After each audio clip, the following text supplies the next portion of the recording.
Hoje, o Vietnã é um país com 84 milhões de habitantes, espalhados em cidades como Ho Chi Minh e Hanoi.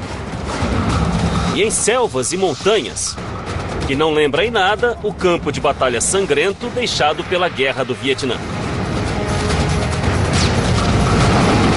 Esta é a parte da guerra que não se vê na TV. Mas ainda existe um mundo secreto daquela era escondida no subsolo. Com 113 quilômetros de túneis escavados à mão, eu não sei como lutaram uma guerra aqui embaixo, nem como ganharam. Um centro de comando Vietcong repleto de armadilhas. Cara, que apertado. Eu não sei como alguém não se perderia aqui embaixo. Cavernas transformadas em quartéis generais militares secretos. Insanidade é enorme, hein? E uma casa-mata secreta que era um elo para o Pentágono. Este era o último foco de resistência, bem aqui, nestes corredores. O Vietnã era o local perfeito para uma guerra subterrânea, onde ela foi travada e vencida. A guerra que você conhece da TV e do cinema não mostrou nada disso. Vamos voltar no tempo, em Cidades Ocultas, Vietnã.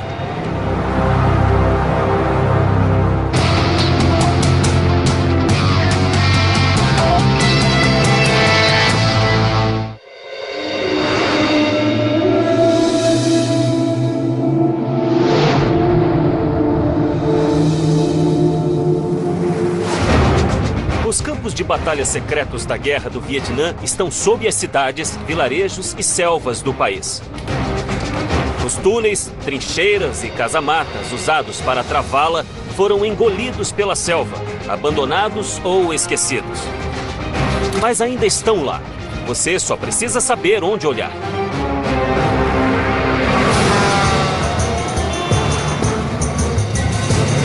Eu sou Don Wildman, estou na cidade de Ho Chi Minh, no Vietnã. Uma metrópole que avança em um ritmo frenético. Hoje ela é a energia por trás de uma das economias que mais cresce no mundo. Mas apenas 32 anos atrás, esta era a Saigon, assolada pela guerra. Uma cidade entranhada numa sangrenta guerra civil, apanhada em uma luta épica entre superpotências mundiais. Na época, o Vietnã era um país pobre, uma nação dividida em dois. Então, como um exército de plantadores de arroz e pescadores resistiu ao grandioso poderio militar americano? Para saber as respostas, você precisa ir fundo.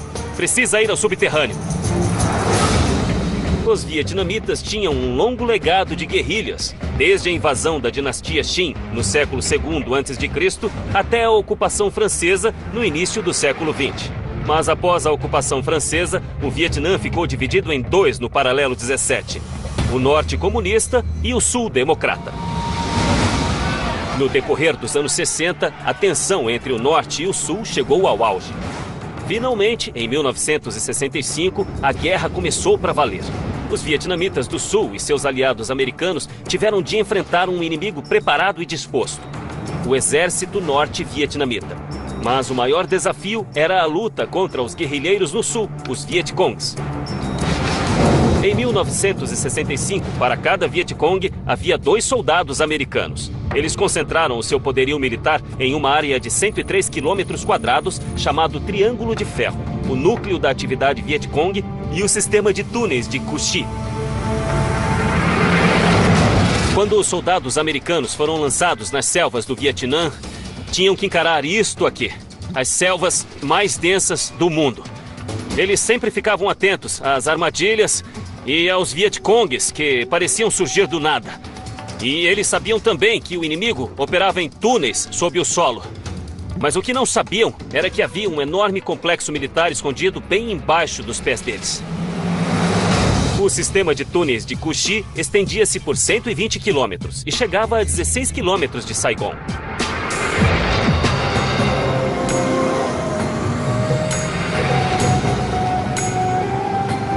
Grande parte do sistema foi destruída por bombas.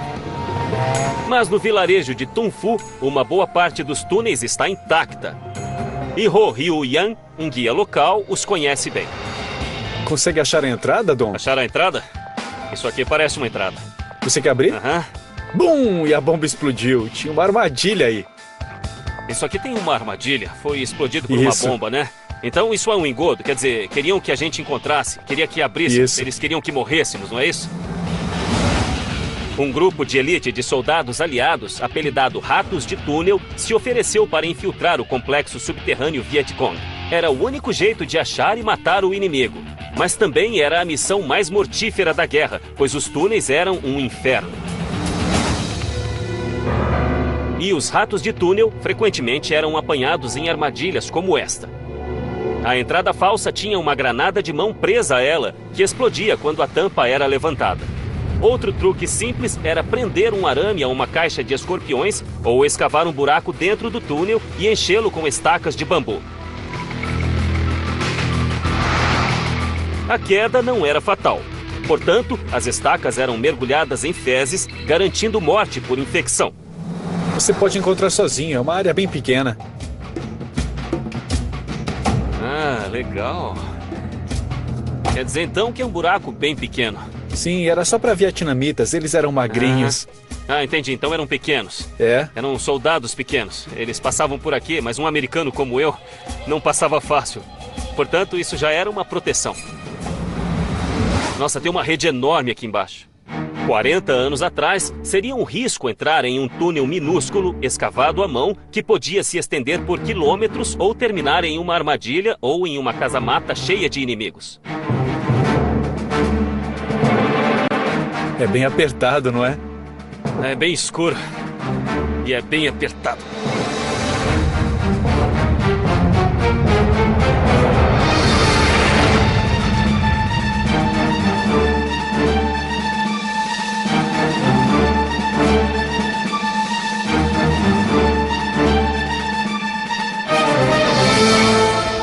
Nossa, isso é muito mais apertado do que eu imaginava.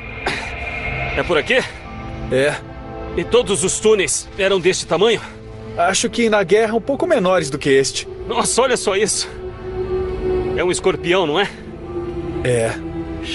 Bastante apertado. É uma coisa se você é um Vietcong e conhece esses caminhos, mas se descesse e tentasse pegá-los... Nossa, estaria entrando no covil dos leões. Embora a taxa de mortalidade fosse de 100% no início, soldados americanos e australianos se ofereceram para ser ratos de túnel. Eles entravam aqui armados apenas com uma lanterna, um 38 e uma faca, e infiltravam os túneis para obter informações ou destruir o inimigo. O combate era brutal, mano a mano, em um lugar apertado, em túneis escuros. E em cada canto havia uma emboscada, uma armadilha ou um explosivo. Fora os escorpiões e as cobras. Não havia como se preparar para esse tipo de combate. Mas quando os americanos conseguiam capturar os túneis Vietcongues, eles os transformavam em pistas de treino para os ratos de túnel. Eles criavam pistas de obstáculos com armadilhas, arames e paredes falsas.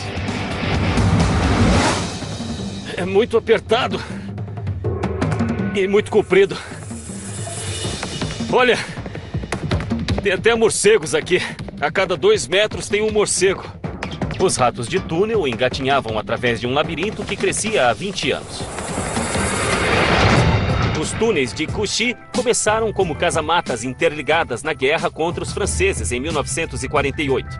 No decorrer dos anos, tornaram-se uma série de passagens interligadas, com várias rotas em cada seção, caso um bombardeio ou desmoronamento destruísse uma parte do túnel.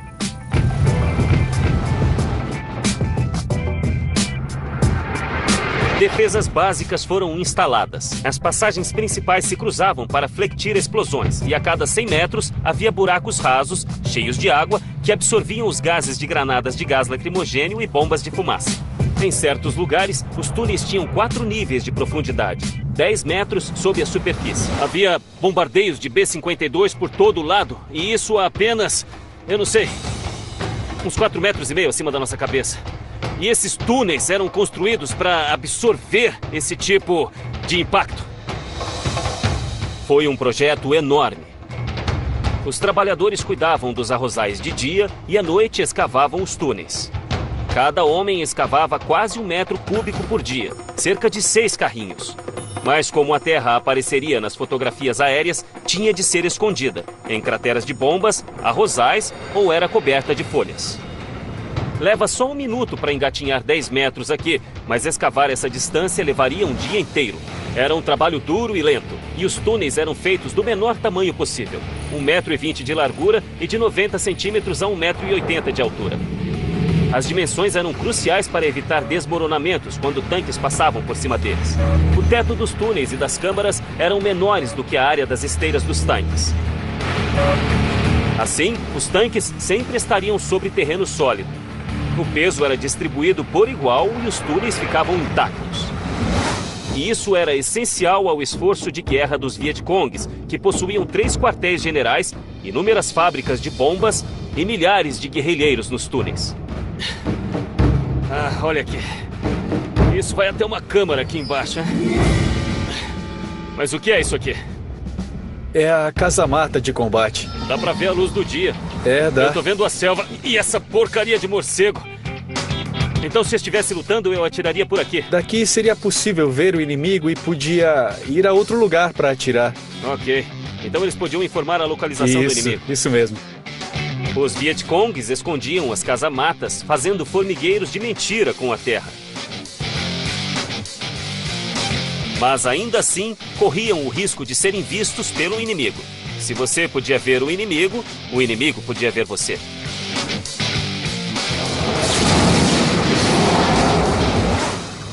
Eu já tinha visto o suficiente para saber que a vida nos túneis podia ser um inferno e só havia visto uma fração do lugar. Na guerra, havia as monções e a chuva. Isto aqui seria lama pura e haveria coisas vivendo aqui, como cobras, sei lá. Caramba, olha só isso. Deve morder. Eu não sei se essa coisa vai me deixar passar sem me morder. Eu não sei como eles travaram uma guerra aqui, muito menos como a venceram. Eu não sei onde tem uma saída, mas eu preciso sair daqui. Mas, por mais bem construídos que os túneis fossem, grande parte dos combates ainda acontecia em terra. E dentre os 16 mil Vietcongs que operavam nos túneis, apenas 6 mil sobreviveram. Esta foi a verdadeira história da Guerra do Vietnã. Os restos enterrados de um exército de guerrilheiros que conseguiu derrotar a maior força militar do planeta.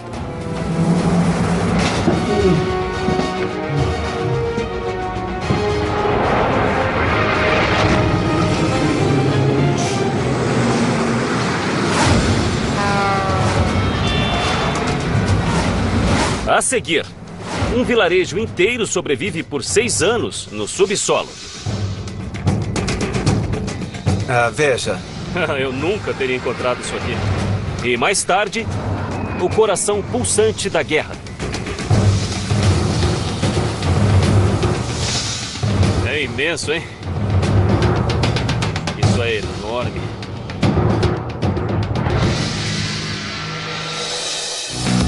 Em outubro de 1967, os militares americanos haviam construído mais de 40 fábricas de sorvete no Vietnã, na tentativa de fazer os soldados se sentirem mais em casa.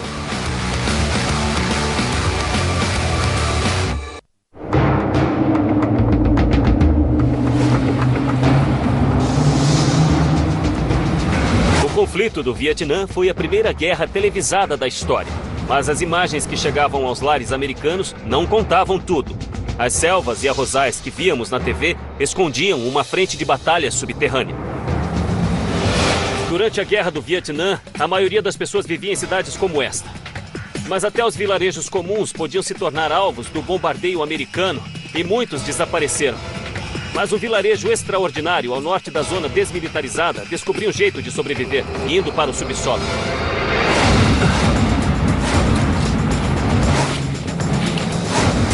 Ao norte da zona desmilitarizada, a região de 5 quilômetros entre o Vietnã do Norte e o Vietnã do Sul, existe um outro sistema de túneis no vilarejo de Vinh Moc. Diferentemente dos túneis de Cu Chi, esta não era uma base militar, mas uma casa-mata civil. Uma cidade inteira escavada pelos camponeses embaixo da terra. Eu estou em Vinh Moc, o lugar dos famosos túneis. E tem um guia aqui que vai me mostrar os túneis. Oi? Oi. Min cresceu nesta área e me conta que ao final da guerra, os bombardeios americanos haviam destruído todo o vilarejo. Essas são bombas que não explodiram? São bombas que não explodiram. Rapaz, isso põe tudo em perspectiva mesmo, hein? Qual é o peso dessa bomba? Bom, é bem pesada, tem 900 quilos. Quantas bombas caíram nesta área, eles sabem? 1 milhão de toneladas. 1 milhão? Caíram em toda esta área. Uma bomba de 900 quilos lançada por um B-52 deixou esta cratera enorme. Apenas uma entre muitas espalhadas pelo vilarejo. Mas por que este vilarejo sofreu tantos ataques?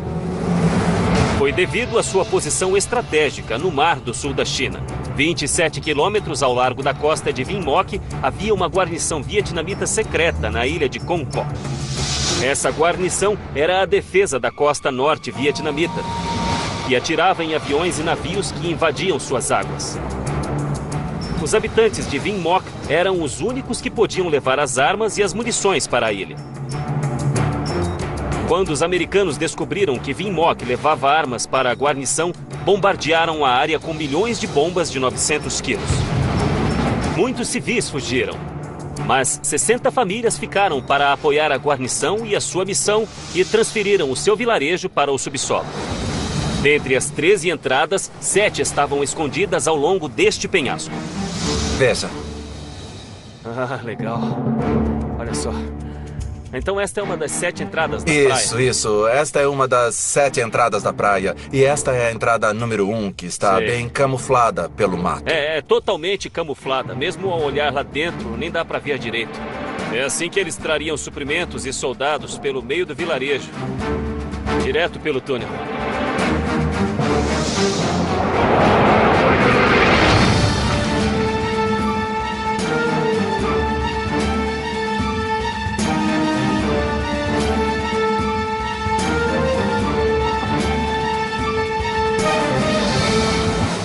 Enquanto fugiam das bombas e continuavam a fornecer suprimentos para os Vietcongs em Con Co, cidadãos comuns conseguiram construir um sistema de túneis enormes à mão. Levou 18 meses de trabalho, mas quando terminaram, tinham criado uma comunidade subterrânea. Eu acho que é água doce. Os túneis têm apenas 1,5 km de comprimento, mas o sistema tem 3 níveis e o mais baixo fica 24 metros abaixo da superfície. A profundidade era essencial, pois um bombardeio de um B-52 criaria uma cratera de 4,5 metros de profundidade. Quando as bombas caíam, todos desciam ao 3º nível, onde até as bombas mais potentes não podiam alcançar. Então era assim. Era aqui que eles escavavam a terra. E dá para sentir a argila úmida. Olha só como isso aqui é mole. Quase dá para escavar com as mãos mesmo. É lama pura. Mas é densa, muito densa. Então não desmorona. A argila densa evitou que esses túneis desabassem com a pressão de 24 metros de terra acima deles. A argila era macia, mas exposta ao ar, endurecia e se tornava a estrutura perfeita. Mas isso não significa que o túnel foi fácil. Usando picaretas, pás e enxadas, eles escavaram 170 metros cúbicos de rocha e terra, o bastante para encher 653 caminhões, e a levaram embora em cestos de bambu no meio da escuridão. Além de criar 2 corredores principais, os moradores escavaram cozinhas, dormitórios, um hospital e tudo o que tinham acima do solo. E 17 bebês nasceram aqui embaixo. Olha aqui embaixo. Olha aqui. Eles até fizeram um sistema de escoamento de esgoto para a água escoar daqui.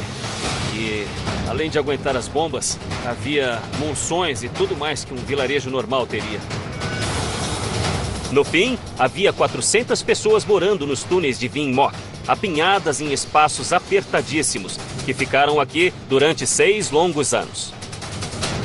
Ainda estamos no 2º nível. Ok, então nós descemos 2 níveis para chegar até aqui. E a que profundidade nós estamos agora? Este é o 2º nível, a 15 metros de profundidade, cerca de 45 pés. 45 por aí, né? pés. Mas vai mais fundo ainda. Vai, 33 metros de profundidade até o 3º nível. Dá para imaginar crescer aqui embaixo? E havia crianças, 17 crianças nasceram nestes túneis. Então, pela primeira década de sua vida, eles moravam nesses cômodos, assistiam filmes e cantavam canções neste cômodo. E desciam o corredor até a sua caverna, onde a família morava. Que infância dura, né? Os camponeses que moravam aqui 40 anos atrás não estavam apenas se escondendo, esperando o fim da guerra. Pescadores faziam corridas noturnas até a base militar na ilha, fugindo dos helicópteros de patrulha americanos. Assim como os ratos de túnel americanos, esses homens se ofereciam para uma missão sabidamente fatal e eram conhecidos como Esquadrão Suicida. De fato, muitos morreram no mar. Mas se conseguissem voltar a Vinmoc, estariam seguros nestes túneis. E com a movimentação constante de suprimentos, essas passagens escuras eram muito movimentadas. Então eles inventaram um sistema para evitar congestionamentos. Me explica uma coisa, para que estes espaços pequenos eram usados? Eram para dar passagem. Eles serviam para isso. Ok, então havia trânsito aqui embaixo. Isso. É, porque havia muita gente indo e vindo. É, isso. E então as pessoas ficavam aqui para os outros passarem. Pode passar. Era prático. Já que Vinmoc ficava no meio do território inimigo, uma invasão por terra das forças americanas era muito arriscada. Então eles lançaram milhões de toneladas de bombas.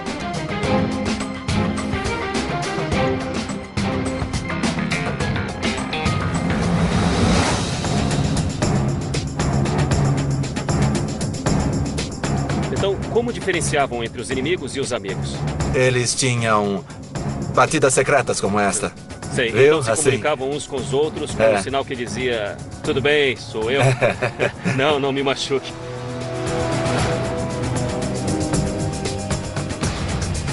Eu não sei como alguém não se perderia aqui embaixo se não soubesse onde estava indo.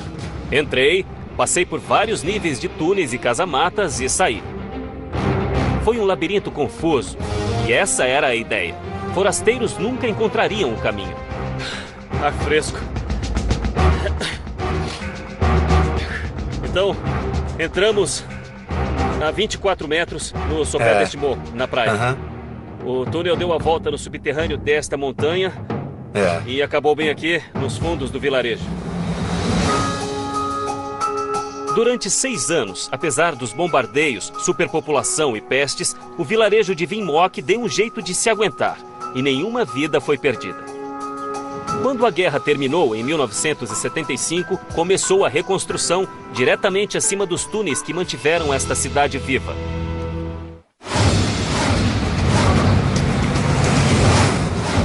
A seguir, um centro de comando militar ultra-secreto escondido dentro de uma caverna. Isto é uma base militar inteira, toda uma operação subterrânea, certo? Isso mesmo. E depois, na zona desmilitarizada, cada casamata é um campo de batalha. Realmente, isto é uma parte da guerra que você não vê na TV.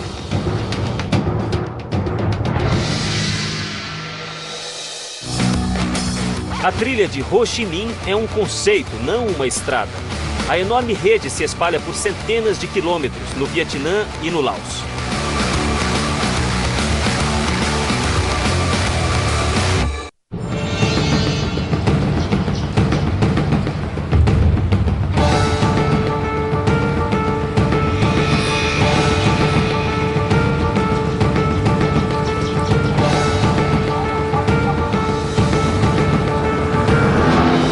Vietcongues estavam lutando em sua própria casa. Eles conheciam o terreno. Eles construíram um sistema complexo de túneis no subsolo para operações de campo e abrigos contra bombas. Eles aproveitaram a cobertura densa da selva para esconder as rotas de suprimentos do norte para o sul. E nas montanhas, eles usavam cavernas naturais como base militar altamente secreta. A região de Phong Nha fica nas montanhas de Ke Bang. Fica a 2 horas de carro da cidade de Hue, passando por montanhas de selva densa. Naveguei pelo Rio Son para me encontrar com um ex-soldado sul-vietnamita chamado Sonny. Este é o Rio Son, na região de Phong Nha, no Vietnã do Norte. Estamos acima da zona desmilitarizada, acima do paralelo 17. Era assim que a guerra era travada, no território deles. Eles podiam lutar no meio da selva, eles podiam lutar nos túneis e eles podiam lutar nas cavernas. E é por isso que esta área é famosa. Sonny era oficial do Exército do Sul, que tinha lutado ao lado dos americanos e conhecia esta região e seus segredos como a palma da mão. Escondido nestes cumes existe uma fortaleza impenetrável e altamente secreta. E com ou sem chuva, o único jeito de chegar lá é de barco. O que fazemos? Pegamos um barco até lá? Temos que pegar um barco. É uma pena que está chovendo tanto. Não tem problema. Mas temos que ir de qualquer jeito, né? É isso mesmo. O Rio Son divide o território, mas a maior parte dele é no subsolo. E estes poucos quilômetros expostos foram essenciais para o esforço de guerra, porque aqui ele segue ao longo da principal rota de suprimentos do país, a trilha de Ho Chi Minh. Sem a trilha de Ho Chi Minh, uma rede oculta de trilhas, estradas e túneis, os vietnamitas do norte nunca teriam movimentado homens e suprimentos para os territórios ocupados no sul sem ser descobertos. Mas havia uma falha. As caravanas norte-vietnamitas indo para o sul tinham de deixar a segurança da trilha e atravessar o rio Son, fazendo dele o alvo favorito para os Estados Unidos e os aliados, que lançavam até 800 quilos de projéteis por dia. Então, este é o verdadeiro coração da guerra, esta região do interior, bem aqui. Ali você pode ver o morro e a selva. Além disso, tudo faz parte da trilha Ho Chi Minh. As balsas que levavam homens e carga pelo rio eram alvos fáceis para os aviões americanos. Então, os norte-vietnamitas ficaram espertos. As balsas atravessavam à noite e durante o dia ficavam escondidas no porto mais seguro do país, as cavernas de Phong Nha. Este esconderijo era mais do que um atracadouro. Como um castelo medieval, era uma cidade, uma fortaleza e um calabouço. Então esta é a abertura natural da caverna. Exatamente isso. Não foi trabalhada para parecer assim. Não, não foi trabalhada.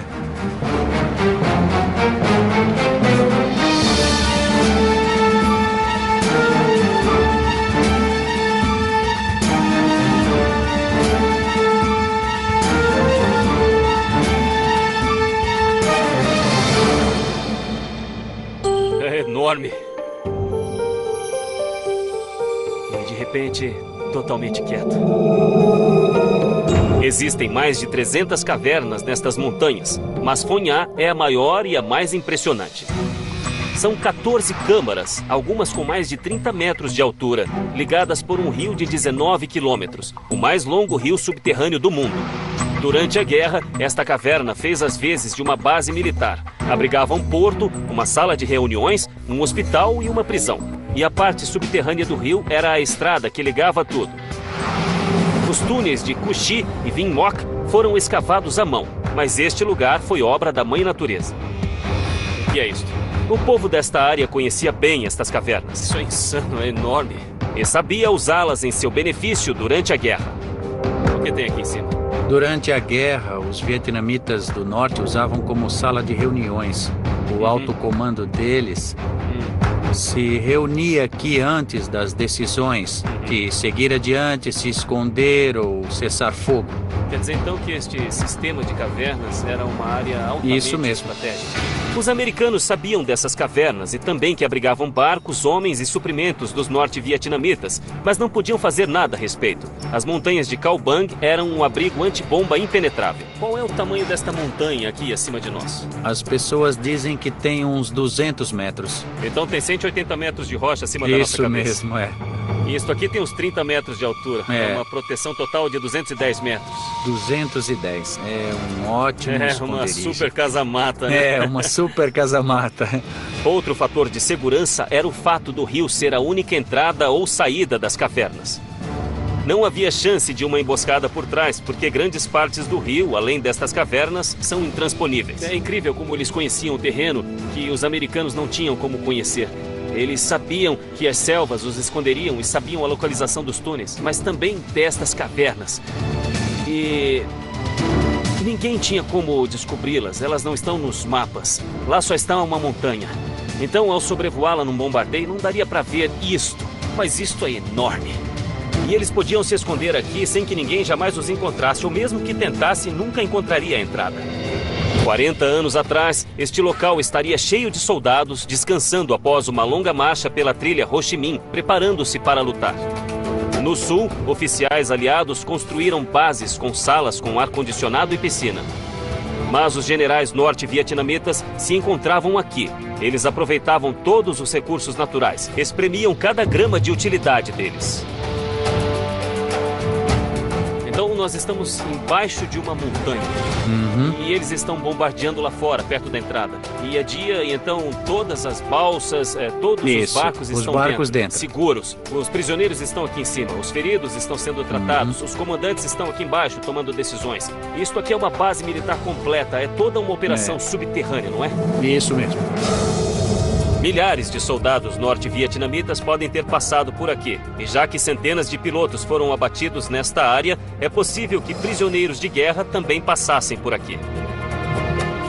Em casa, os americanos viam a guerra pela TV, mas as imagens que recebiam dos campos de batalha nem chegavam perto da realidade.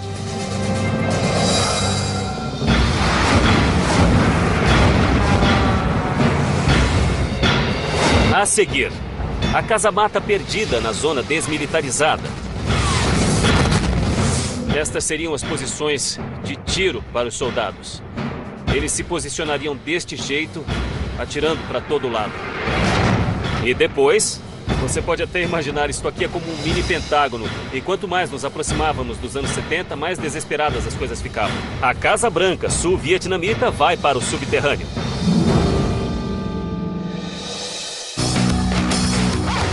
O Vietnã tem apenas 40 quilômetros de largura, metade da parte mais estreita de Nova Jersey.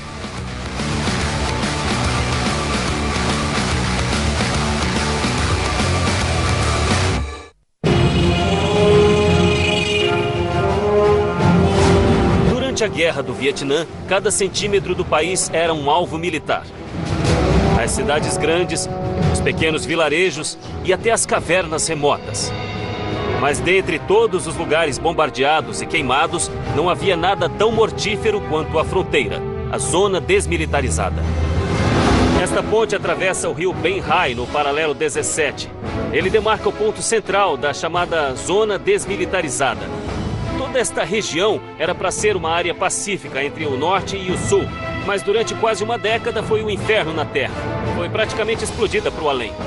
Tinha milhões de minas terrestres, incontáveis casamatas e quilômetros de trincheiras. Essencialmente eram a terra de ninguém. E até hoje, evidências de seu passado sombrio ainda se encontram no subsolo. Apesar do nome, a zona desmilitarizada se tornou uma das áreas mais militarizadas do mundo. E foi alvo dos maiores bombardeios dessa guerra de 14 anos. Existem centenas de casamatas. Trincheiras e trilhas ainda cercam a região. Mas desde então, muitas foram preenchidas, cobertas ou engolidas pela selva e são impossíveis de encontrar. Eu me encontrei com Sony de novo em Hue. Arranjou umas motos para nós. Mas precisa pôr isto aqui. Obrigado. Hue é uma cidade estratégica ao sul da zona desmilitarizada e alguns dos combates mais ferozes da guerra foram travados para controlá-la. Então vamos lá. A Rota 1 corta a zona desmilitarizada ao meio e é a única estrada que vai de Hanoi a Saigon. E a cidade de Hue fica bem no meio das duas. Quando os norte-vietnamitas atacaram, eles vieram direto por essa estrada? É, isso mesmo. Centenas de casamatas subterrâneas protegiam as rotas levando à cidade. Se o norte quisesse infiltrar o sul, precisava usar esta estrada e para fazer isso, era preciso destruir as casamatas uma a uma. Viajando pela estrada, é difícil ver as velhas casamatas, mas graças à experiência de Sony durante a guerra, ele conseguiu encontrar uma. Ô Sony, esta aqui é a casamata? É. Essas casamatas defendem toda a Rota 1 por todo o caminho, é isso? A Rota 1, a trilha, o rio e a via fluvial. Claro, e esse é um outro rio, mas realmente dá pra ver. Isso quer dizer que ficaria coberto pelas copas das árvores, né? Nem daria pra saber que estava aqui. Agora, olha só as posições de tiro. Dá pra entrar aqui?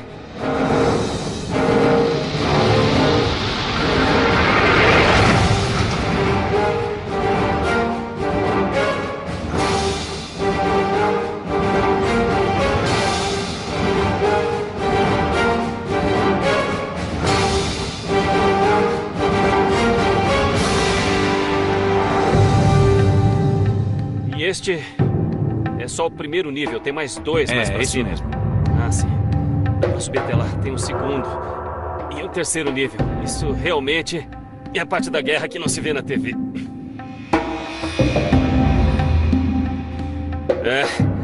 Realmente dá pra ver toda a operação daqui de cima.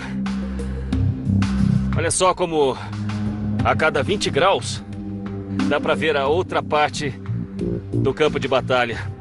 E o incrível é que aquilo ali é um vilarejo. Era isto que essa posição protegia, esta ponte e o vilarejo. Houve muitos combates aqui. Olha só para isso. A casamata ainda está aqui 40 anos depois. Ela sobreviveu a muitos morteiros e muitas bombas. E dá para ver por quê. Olha só isto. Tudo aqui está repleto de vergalhões. Ele cria uma rede de aço. Aço e concreto. Não é à toa que ainda esteja aqui. Esta casamata tem 3 níveis. O primeiro é o maior, com posições de tiro de frente para o rio, a ponte e a estrada. O segundo nível e o terceiro eram postos avançados, onde soldados observavam posições inimigas. Estas casamatas suportaram muitos bombardeios. Como aquelas da Segunda Guerra Mundial, estas eram feitas de concreto reforçado com vergalhões e assim eram 20 vezes mais fortes do que uma estrutura de concreto comum. 40 anos atrás, estas casamatas estariam repletas de soldados americanos e sul-vietnamitas fugindo da artilharia norte-vietnamita. Quando Sonny era da infantaria, teria enfrentado de frente todo o caos que o cercava. A missão dos soldados que ficavam aqui era proteger aquela ponte, as estradas e as vias fluviais. A maior parte do tempo, os soldados baseados aqui ficavam fora da casamata até haver um bombardeio pesado. Tá vendo estas posições de tiro aqui? Era onde um soldado se posicionava. Sim, então havia um soldado posicionado É isso em cada mesmo, uma destas é aberturas. isso. E isto aqui serve para apoiar a metralhadora. As aberturas estavam posicionadas de maneira que os soldados do Exército do Sul pudessem observar a movimentação de Vietcongs, os guerrilheiros infiltrados. Mas por dentro, a visibilidade das casamatas era ruim. Então os soldados só entravam quando estavam sob fogo pesado. Então era sob ataque pesado, morteiros... Sim. Ou outra artilharia de longo alcance do Vietnã do Norte, só aí entrava. Tá, mas me diga como era para os soldados lutar aqui dentro?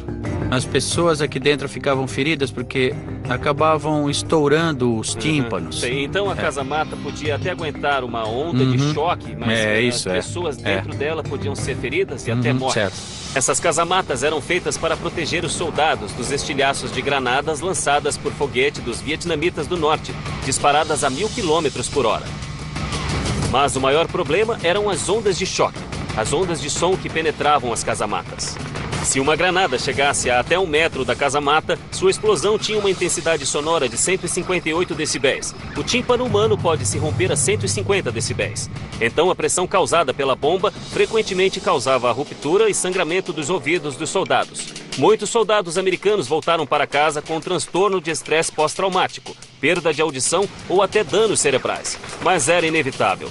Para ver o inimigo e disparar contra ele, os soldados arriscavam perder a audição e às vezes a própria vida. Olha só isso aqui. Todos têm insígnias, eram as posições de cada um dos soldados. Eles ficavam posicionados assim, atirando para todo lado. Quando os Vietcongs passavam o paralelo 17, a caminho do sul, eles venciam esses confrontos, essas batalhas para tomar fortes como estas pequenas casamatas. E foi assim que eles tomaram o país. Uma casamata de cada vez.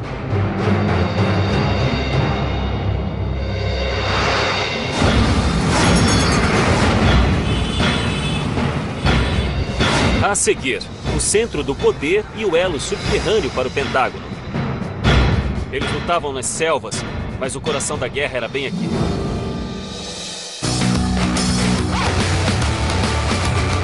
O Vietnã é o segundo maior exportador de café do mundo.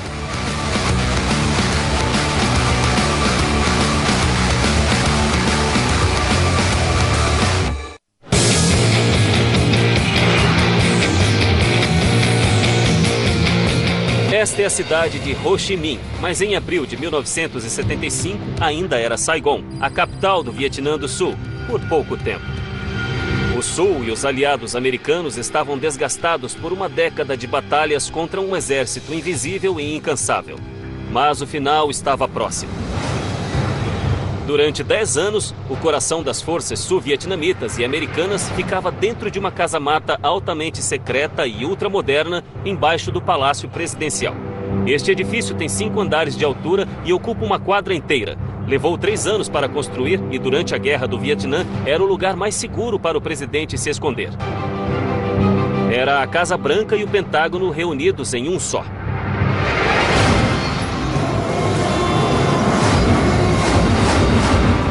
Pois Zung. Olá, um prazer conhecê-lo. Obrigado, é meu também. Então, esta é a Casa Branca vietnamita. É a Casa Branca sul-vietnamita. Durante a guerra, era daqui que partiam comandos que mandavam centenas para a morte. Esta é a sala do presidente. Quer dizer que este aqui é o salão oval do Sim. presidente vietnamita. Mas havia uma guerra e o local era muito exposto. Ao primeiro sinal de perigo, o presidente e seus homens desciam esta escadaria secreta até um sinistro mundo paralelo. O verdadeiro centro de poder durante a guerra. Somos a primeira equipe de TV ocidental desde a Guerra do Vietnã a ter acesso aos cômodos secretos sob o Palácio Presidencial.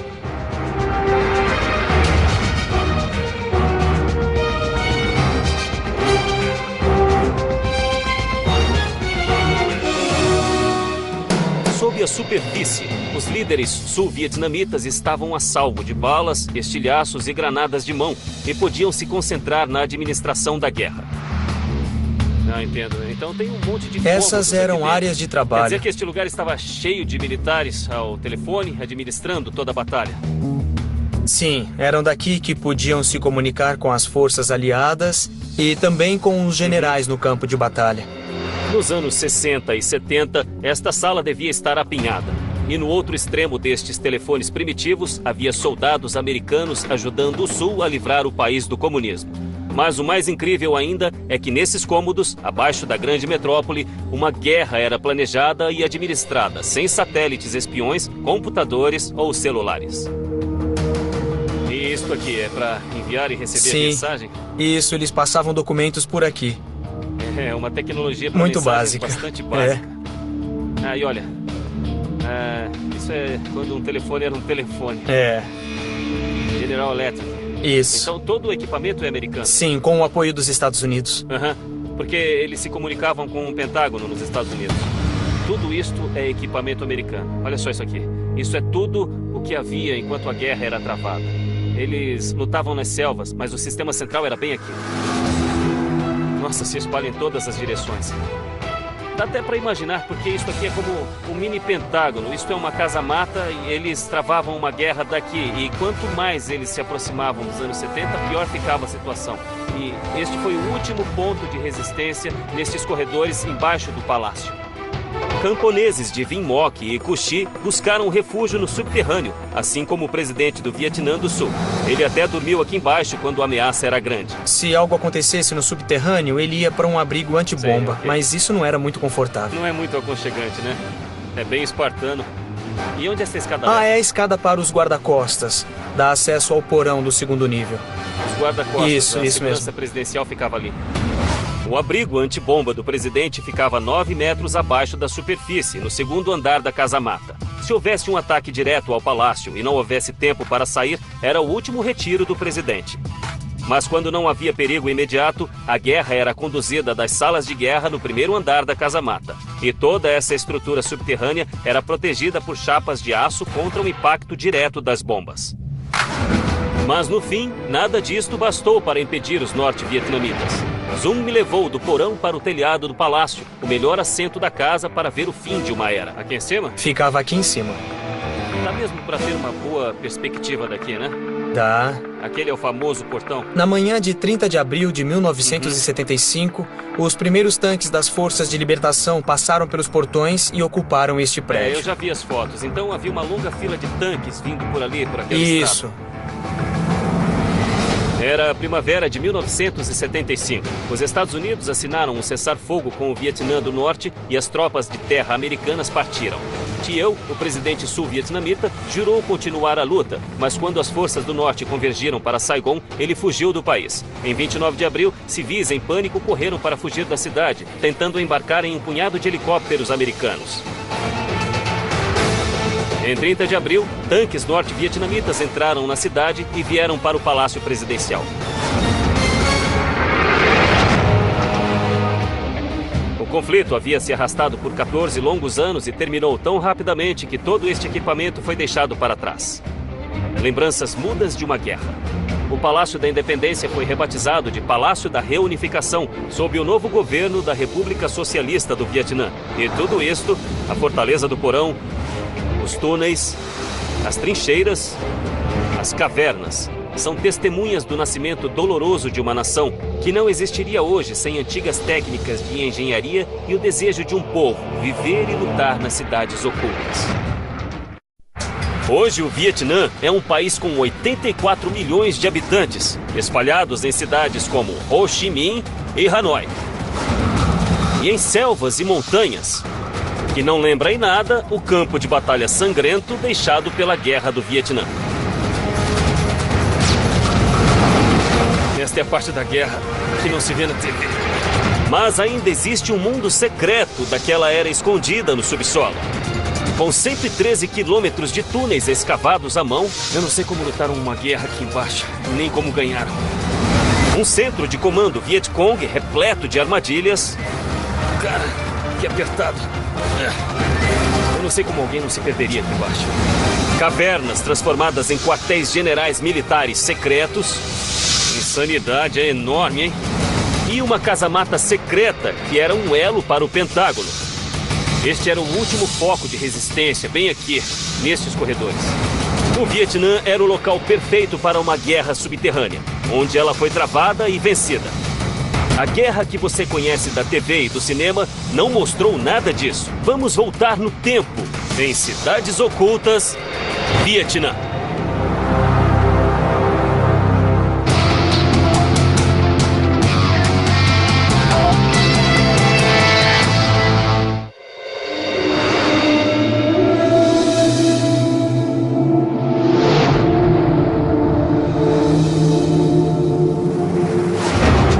Os campos de batalha secretos da Guerra do Vietnã estão sob as cidades, vilarejos e selvas do país. Os túneis, trincheiras e casamatas usados para travá-la foram engolidos pela selva, abandonados ou esquecidos. Mas ainda estão lá. Você só precisa saber onde olhar.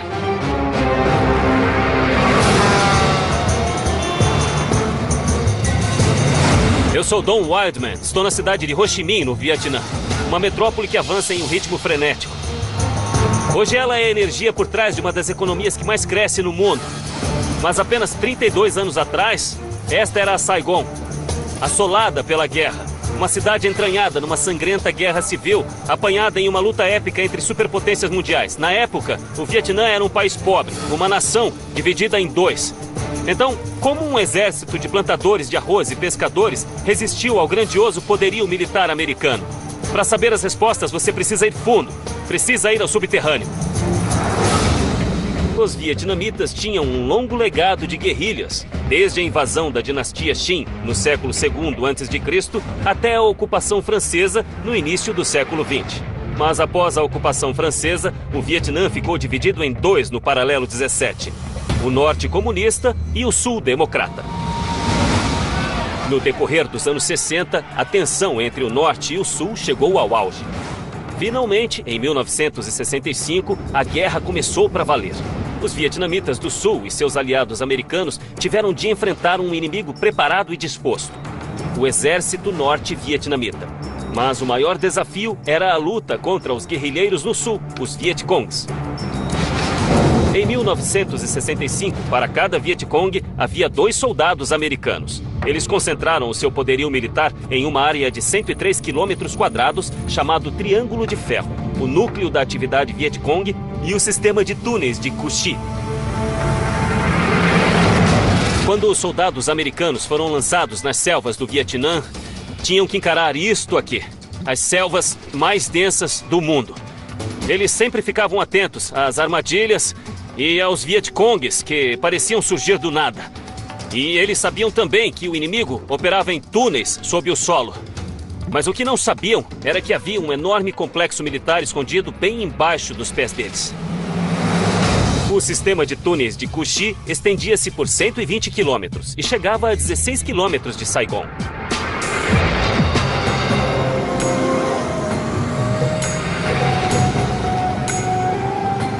Grande parte do sistema foi destruída por bombas. Mas no vilarejo de Tunfu, uma boa parte dos túneis está intacta. E Ho Ryu-yan, um guia local, os conhece bem. Consegue achar a entrada, Dom? Achar a entrada? Isso aqui parece uma entrada. Você quer abrir? Aham. Bum! E a bomba explodiu. Tinha uma armadilha aí. Isso aqui tem uma armadilha. Foi explodido por Isso. uma bomba, né? Então isso é um engodo. Quer dizer, queriam que a gente encontrasse. Queria que abríssemos. Isso. Eles queriam que morrêssemos, não é isso? Um grupo de elite de soldados aliados, apelidado Ratos de Túnel, se ofereceu para infiltrar o complexo subterrâneo Vietcong. Era o único jeito de achar e matar o inimigo. Mas também era a missão mais mortífera da guerra, pois os túneis eram um inferno. E os ratos de túnel frequentemente eram apanhados em armadilhas como esta. A entrada falsa tinha uma granada de mão presa a ela, que explodia quando a tampa era levantada. Outro truque simples era prender um arame a uma caixa de escorpiões ou escavar um buraco dentro do túnel e enchê-lo com estacas de bambu. A queda não era fatal. Portanto, as estacas eram mergulhadas em fezes, garantindo morte por infecção. Você pode encontrar sozinho, é uma área bem pequena. Ah, legal. Quer dizer então que é um buraco bem pequeno. Sim, era só para vietnamitas, eles eram magrinhos. Ah, entendi. Então eram pequenos. É? Eram soldados pequenos. Eles passavam por aqui, mas um americano como eu não passava fácil. Portanto, isso já era uma proteção. Nossa, tem uma rede enorme aqui embaixo. 40 anos atrás, seria um risco entrar em um túnel minúsculo, escavado à mão, que podia se estender por quilômetros ou terminar em uma armadilha ou em uma casa-mata cheia de inimigos. É bem apertado, não é? É bem escuro. E é bem apertado.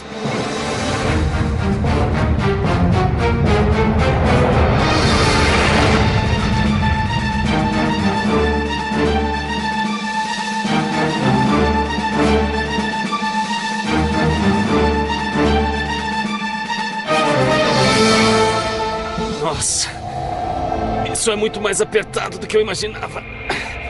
É por aqui? É. E todos os túneis eram deste tamanho? Acho que na guerra um pouco menores do que este. Nossa, olha só isso. É um escorpião, não é? É. Bastante apertado. É uma coisa se você é um Vietcong e conhece esses caminhos, mas se descesse e tentasse pegá-los... Nossa, estaria entrando no covil dos leões. Embora a taxa de mortalidade fosse de 100% no início, soldados americanos e australianos se ofereceram para ser ratos de túnel. Eles entravam aqui armados apenas com uma lanterna, um 38 e uma faca, e infiltravam os túneis para obter informações ou destruir o inimigo. O combate era brutal, mano a mano, em um lugar apertado, em túneis escuros.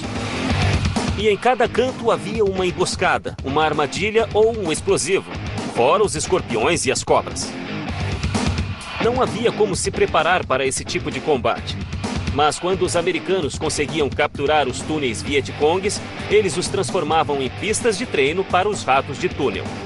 Eles criavam pistas de obstáculos com armadilhas, arames e paredes falsas. É muito apertado. E muito comprido. Olha! Tem até morcegos aqui. A cada 2 metros tem um morcego. Os ratos de túnel engatinhavam através de um labirinto que crescia há 20 anos.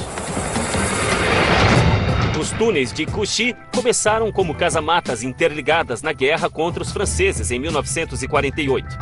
No decorrer dos anos, tornaram-se uma série de passagens interligadas, com várias rotas em cada seção, caso um bombardeio ou desmoronamento destruísse uma parte do túnel.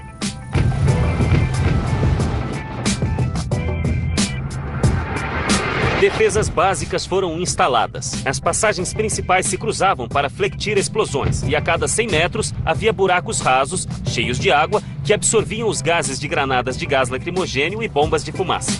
Em certos lugares, os túneis tinham 4 níveis de profundidade, 10 metros sob a superfície. Havia bombardeios de B-52 por todo o lado e isso a apenas, eu não sei, uns 4,5 metros acima da nossa cabeça.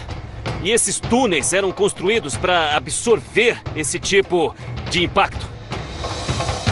Foi um projeto enorme. Os trabalhadores cuidavam dos arrozais de dia e à noite escavavam os túneis. Cada homem escavava quase 1 metro cúbico por dia, cerca de 6 carrinhos. Mas como a terra apareceria nas fotografias aéreas, tinha de ser escondida, em crateras de bombas, arrozais ou era coberta de folhas. Leva só 1 minuto para engatinhar 10 metros aqui, mas escavar essa distância levaria um dia inteiro. Era um trabalho duro e lento, e os túneis eram feitos do menor tamanho possível, 1,20 metro de largura e de 90 centímetros a 1,80 metro de altura. As dimensões eram cruciais para evitar desmoronamentos quando tanques passavam por cima deles. O teto dos túneis e das câmaras eram menores do que a área das esteiras dos tanques. Assim, os tanques sempre estariam sobre terreno sólido. O peso era distribuído por igual e os túneis ficavam intactos. E isso era essencial ao esforço de guerra dos Vietcongs, que possuíam 3 quartéis generais, inúmeras fábricas de bombas e milhares de guerrilheiros nos túneis. Olha aqui. Isso vai até uma câmara aqui embaixo, hein? Mas o que é isso aqui? É a casamata de combate. Dá pra ver a luz do dia. Dá. Eu tô vendo a selva e essa porcaria de morcego. Então, se estivesse lutando, eu atiraria por aqui. Daqui seria possível ver o inimigo e podia ir a outro lugar para atirar. Ok. Então eles podiam informar a localização do inimigo. Isso mesmo. Os Vietcongs escondiam as casamatas, fazendo formigueiros de mentira com a terra. Mas ainda assim, corriam o risco de serem vistos pelo inimigo. Se você podia ver o inimigo podia ver você.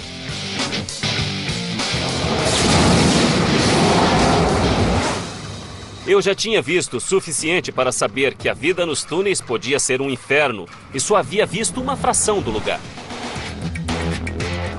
Na guerra, havia as monções e a chuva. Isto aqui seria lama pura e haveria coisas vivendo aqui, como cobras, sei lá. Caramba, olha só isso. Deve morder. Eu não sei se essa coisa vai me deixar passar sem me morder. Eu não sei como eles travaram uma guerra aqui, muito menos como a venceram. Eu não sei onde tem uma saída, mas eu preciso sair daqui. Mas, por mais bem construídos que os túneis fossem, grande parte dos combates ainda acontecia em terra. E dentre os 16 mil Vietcongs que operavam nos túneis, apenas 6 mil sobreviveram. Esta foi a verdadeira história da Guerra do Vietnã. Os restos enterrados de um exército de guerrilheiros que conseguiu derrotar a maior força militar do planeta.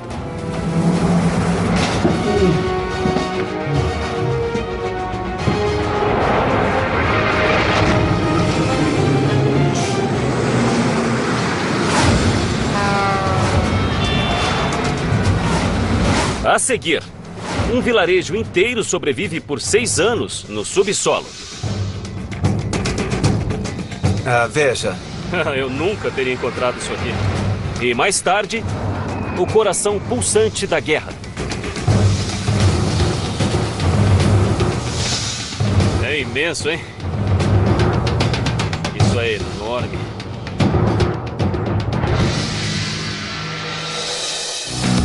Em outubro de 1967, os militares americanos haviam construído mais de 40 fábricas de sorvete no Vietnã, na tentativa de fazer os soldados se sentirem mais em casa.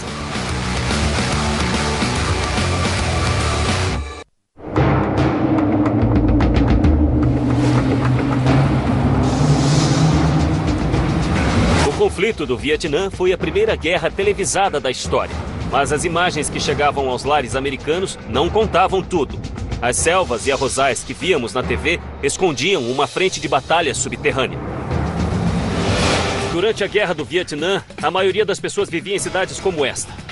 Mas até os vilarejos comuns podiam se tornar alvos do bombardeio americano e muitos desapareceram. Mas um vilarejo extraordinário ao norte da zona desmilitarizada descobriu um jeito de sobreviver, indo para o subsolo.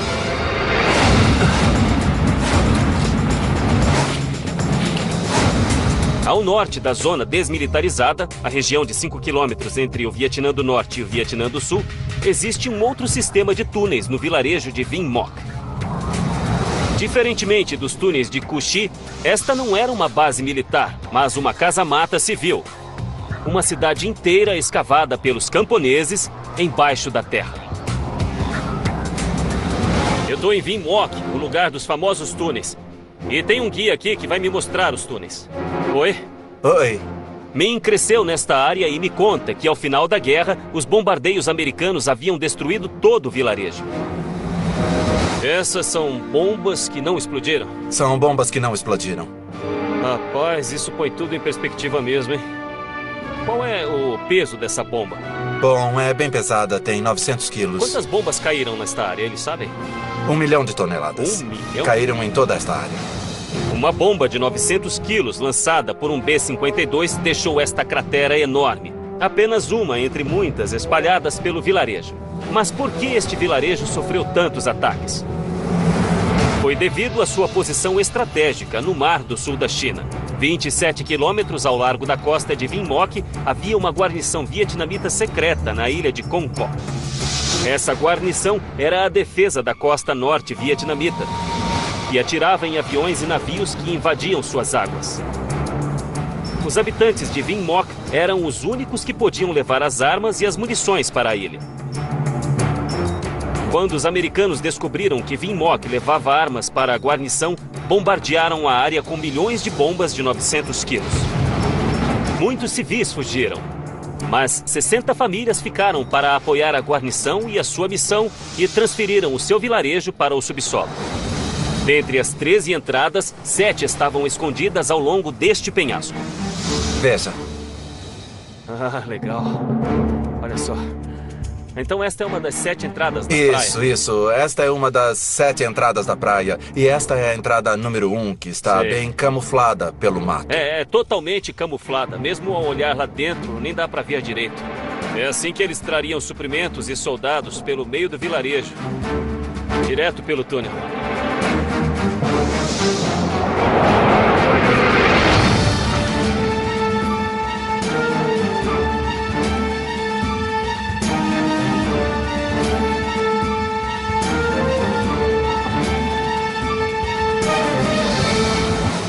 Enquanto fugiam das bombas e continuavam a fornecer suprimentos para os Vietcongs em Con Co, cidadãos comuns conseguiram construir um sistema de túneis enormes à mão. Levou 18 meses de trabalho, mas quando terminaram, tinham criado uma comunidade subterrânea. Eu acho que é água doce. Os túneis têm apenas 1,5 km de comprimento, mas o sistema tem 3 níveis e o mais baixo fica 24 metros abaixo da superfície. A profundidade era essencial, pois um bombardeio de um B-52 criaria uma cratera de 4,5 metros de profundidade. Quando as bombas caíam, todos desciam ao 3º nível, onde até as bombas mais potentes não podiam alcançar. Então era assim. Era aqui que eles escavavam a terra. E dá para sentir a argila úmida. Olha só como isso aqui é mole. Quase dá para escavar com as mãos mesmo. É lama pura. Mas é densa, muito densa. Então não desmorona.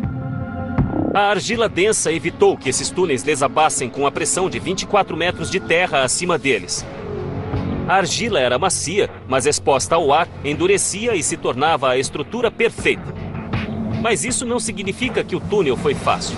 Usando picaretas, pás e enxadas, eles escavaram 170 metros cúbicos de rocha e terra, o bastante para encher 653 caminhões, e a levaram embora em cestos de bambu no meio da escuridão. Além de criar 2 corredores principais, os moradores escavaram cozinhas, dormitórios, um hospital e tudo o que tinham acima do solo. E 17 bebês nasceram aqui embaixo. Olha aqui embaixo. Olha aqui. Eles até fizeram um sistema de escoamento de esgoto para a água escoar daqui. E, além de aguentar as bombas, havia monções e tudo mais que um